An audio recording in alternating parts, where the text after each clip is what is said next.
If you are sick to death of dieting and bored out of your mind of counting calories, then you're in luck. Because in today's video, I'm going to walk you through 5 easy ways that you can lose weight without dieting. In case you don't know who I am, my name is Doug and I'm a certified personal trainer and nutritionist who helps guys get results like this, and this. Okay, without further ado, let's get straight into it. First on the list is your sleep. In very simple layman's terms, high quality sleep and enough sleep is going to help reduce your stress levels. And it does this because it lowers your cortisol, your stress hormone levels. Sleep is very important for regulating all of our hormones. Because when you're stressed, you tend to act like a bit of an idiot. Well, at least I know I do. But as well as reducing your cortisol level, when you get a good night's sleep, or ideally a string of good night's sleeps, it also helps to regulate all of your other hormones, including your hunger hormones. Your leptin and your ghrelin are the two that I want to talk a little bit about. Your leptin is the hormone that controls your satiety. In other words, how full you feel. Whereas your ghrelin controls how hungry you are. Now, if you think about it, you want your ghrelin to be nice and low and you want your leptin to be nice and high. And that's what happens when you get a string of good night sleeps. So when you combine that with lower cortisol levels, it means you're going to feel fuller, you're not going to feel as hungry, and you're not going to be as stressed. That means you're going to make far more logical and rational decisions when it comes to your food choices. Not only that, but I'm convinced that the best thing about a good night's sleep is the drive that it gives you when you wake up in the morning. Not only do you wake up more motivated when your drive is high, but you proactively want to get up, go out, and do stuff that's going to positively affect your mental and physical well-being. But as well as that, when you've had a good night's sleep and you're driven, everything just feels easier. Contrast that to when you've had a bad night's sleep. All of the goals that you've got go out the window because it just feels so much like work. You're stressed out, you're hungry, you're underslept. All you're trying to do is survive the day. So I'd say the easiest way that you can lose weight without dieting is getting on top of your sleep. But we want to focus on 3 elements here. We want to focus on the quantity, the quality, and the regularity. First and foremost, the quantity. This is the most straightforward one. Everybody's heard the idea that you want to be sleeping between 7 to 9 hours. Being really honest, I've never heard of anybody who consistently sleeps 9 hours. If you're out there, then fair play to you. I'm incredibly jealous. But I think if you can get 7 hours consistently of high quality sleep with good regularity, then you'll be absolutely fine. When it comes to your sleep quality, what we really want to focus on here is your sleep environment. We invest in our house, we invest in our car, we don't invest, but we buy crap we don't need, don't we? But very few people are consciously investing in their sleep environment. And the irony is it's probably one of the highest ROI investments that you can make in your entire life. If you invest in blackout blinds, aircon, or at least a fan, a good mattress, bedding and pillows, and not forgetting some earplugs, you are going to consistently sleep so much better. Your room is going to be darker. It's going to be colder. The earplugs are going to block out any external noise. Your sleeps are going to be far more comfortable and less disrupted. And you might be doing the mental arithmetic in your head and adding all of this up that I've just talked about and thought, Jesus, well, that's probably $1,000 to $2,000. Yeah, maybe it is. But think about it this way. If you were to spread the cost of that $1,000 to $2,000 over 5 years, which let's be real is how long all of these things are going to last, if not longer, it works out to less than $1 a day. If I was to say to you that you could invest in something at the cost of less than $1 a day, but the ROI was going to be 10x because of the positive effect it's going to have on your career, on your relationships, on your health, surely that is an absolute no-brainer. So first and foremost, invest in your sleep environment. Secondly, we want to be implementing what I call the 3-2-1 rule. And this is very straightforward. You want to finish your eating 3 hours before you go to bed to give your body the time to digest your food. Digestion is a very metabolic process, and any metabolic process raises your heart rate. And if you think about it, sleep is a restorative process, and that can only happen when we lower our heart rate to a resting level. That's why we call it a resting heart rate. So if you're trying to digest a meal, your heart rate is elevated. So you might be able to fall asleep. You might be able to get your sleep quantity, but your sleep quality won't be anywhere near where we want it to be. And that's because your heart rate is elevated. Your body is having to work hard to digest that food. So point number 1 of the 3-2-1 rule is to finish eating 3 hours before you go to bed. And the 2 in the 3-2-1 rule is to stop drinking anything 2 hours before you go to bed, whether that is tea or coffee. I mean, you shouldn't be drinking coffee 2 hours before bed anyway, but also water.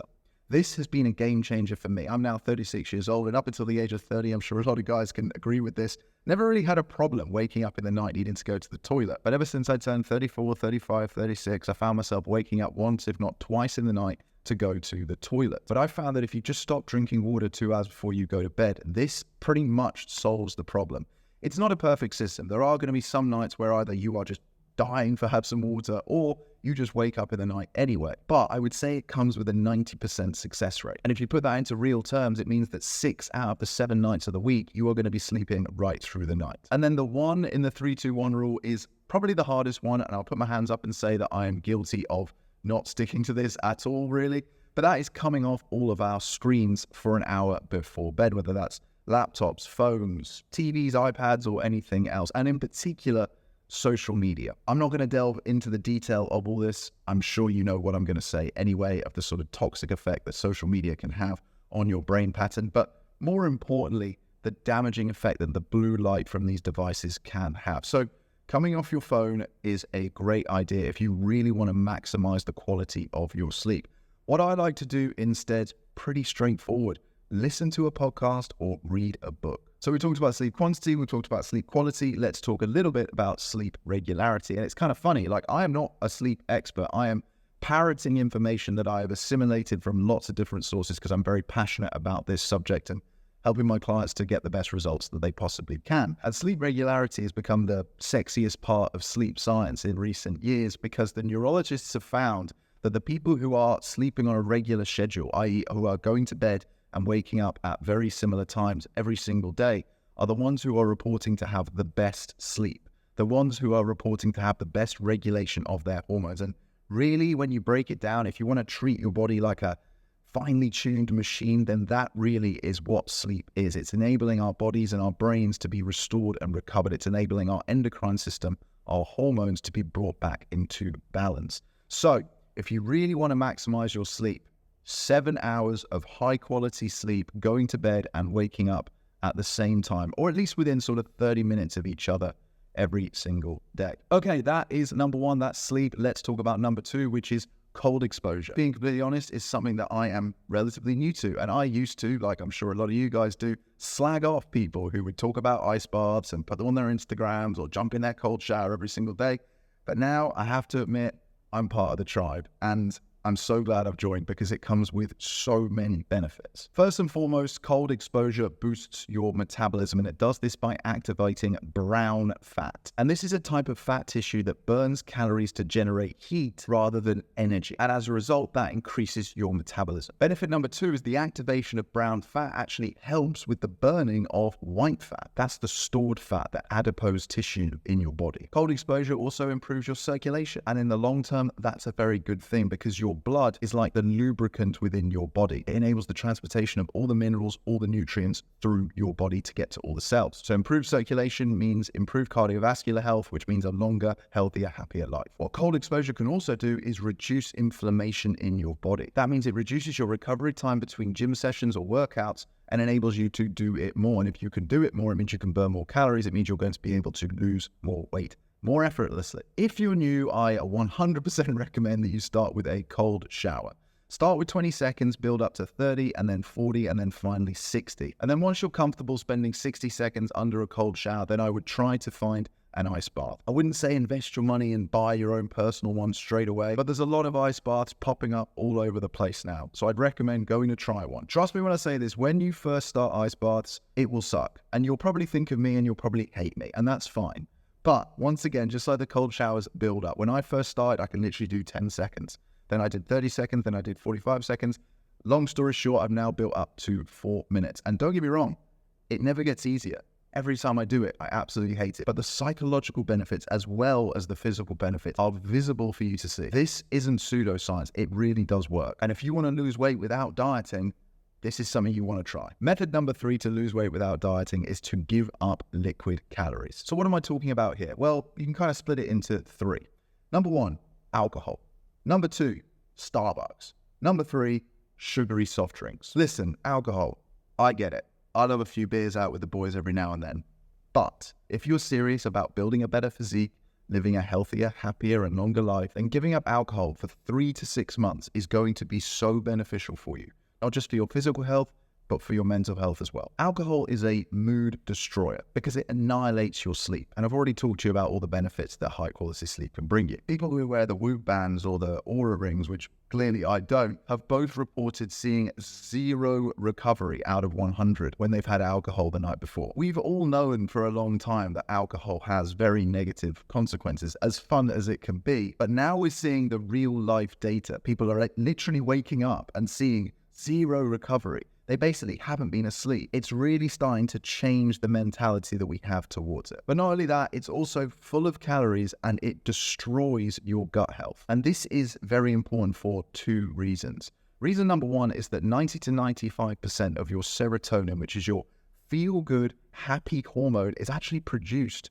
in your gut. So if you've got an unhealthy gut, a bad gut microbiome, it's going to be very hard for your gut to produce enough serotonin. So it's actually going to depress you. You're not going to be very happy. And we don't want that, because if you're happier, you're far more likely to hit your goal. But not only that, an unhealthy gut is going to be far more inflamed. Here's some pictures from a client of mine that demonstrates this perfectly. These pictures are actually only 2 weeks apart. The weight loss between them is only 2 pounds. The biggest difference in these 2 weeks was the change in the quality of calories that my client was having. He gave up all the processed and junk food. He gave up the sugary drinks and he gave up the alcohol. And look at the difference in just 14 days. Moving on to the Starbucks. I mean, I'm targeting Starbucks, but you know what I mean. The Starbucks, the Caffeineras, the Costas, and all of the American chains that you've got out there. Aside from having too much caffeine, most people don't realize the number of calories that these drinks have in them. Let me tell you another story from a client of mine. When I first started working with him in November, he was already working with another personal trainer, but he didn't feel like he was getting any results with his nutrition, with his diet. So I encouraged him to start auditing his food. We logged him onto MyFitnessPal and he tracked everything that he ate and everything that he drank just for 3 days. And it didn't even take 3 days. After 24 hours, he excitedly messaged me and he was like, "Doug, I figured it out." And I was like, wow, already? It turns out he was having 600 calories a day from Starbucks. Every single day he was picking up 1 drink in the morning on his way to the office and 1 drink at lunch. Little did he realize that both of those drinks had 300 calories in them, because that's what these companies do. They fill it with caffeine and they fill it with sugar because they want you coming back for more. The money that you're going to save by giving up your daily Starbucks run is ridiculous. It's probably enough to pay for a holiday over the course of the year. But secondly, you just don't need that much caffeine and you certainly don't want that much sugar. You can still have coffee, but I'd just encourage you to have a plain black coffee that you can buy from a supermarket and make yourself. It's about 5 calories. It's going to save you a ton of money. And then the sugary drinks. I don't need to spend too much time on this because you guys all know the damaging effect that they can have. But obviously, these are full of calories. Giving these up is just going to massively increase your chances of hitting your goals without having to really think about dieting. And then lastly, on this point, as well as giving up liquid calories, what I want you to do is focus on drinking more of the good stuff, the water. We've all heard to drink more water, but people don't do it.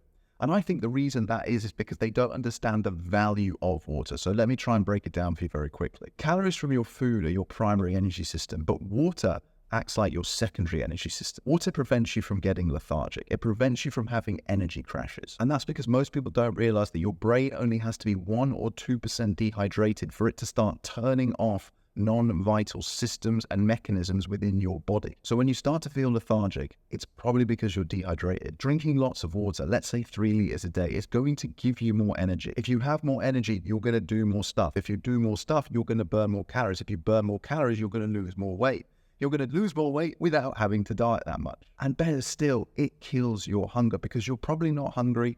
You're probably just bored. So give up the liquid calories and drink more water. Point number 4 is to increase your NEAT, your non-exercise activity thermogenesis. When most of my clients start working with me, the thing they're most excited about is their exercise routine. But the irony is that's only going to make about 5 to 10% of the difference when it comes to weight loss. Sure, it's going to have a very positive effect on their body composition over a long enough period of time. But when it comes to losing weight, when it comes to losing body fat, what you do outside of the gym is going to count far more, because even if you were training like Arnold Schwarzenegger 6 days a week for 2 hours per session, you'd only be spending about 6% of your entire week in the gym.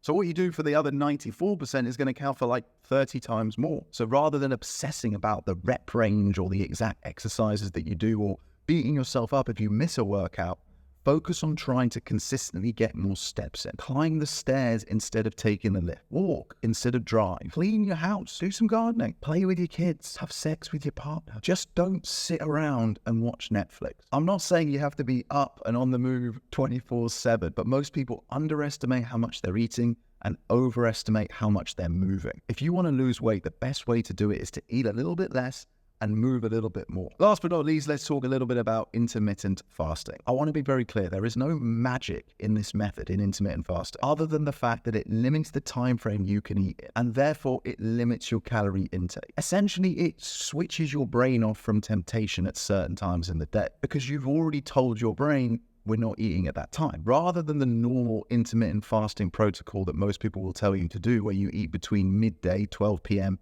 and 8 p.m., I would encourage you to do something a little bit different. Because I told you earlier about the 3-2-1 rule and not eating for 3 hours before you go to bed, I would encourage you to move your intermittent fasting window to earlier in the day, eating from about 8 a.m. to 4 p.m. That way you're going to get all the benefits of intermittent fasting and you're not going to compromise your sleep quality. I've already said it once, but I want to repeat myself because I want to be super clear on this. There is no magic in intermittent fasting other than it creates an eating window. So there you have it, guys. 5 easy ways that you can lose weight without dieting. I really hope you've enjoyed this video. And if you have, I'd absolutely love it if you could show your support and smash the thumbs up button. And of course, subscribe to the channel so that you don't miss the next video. Until the next video, bye.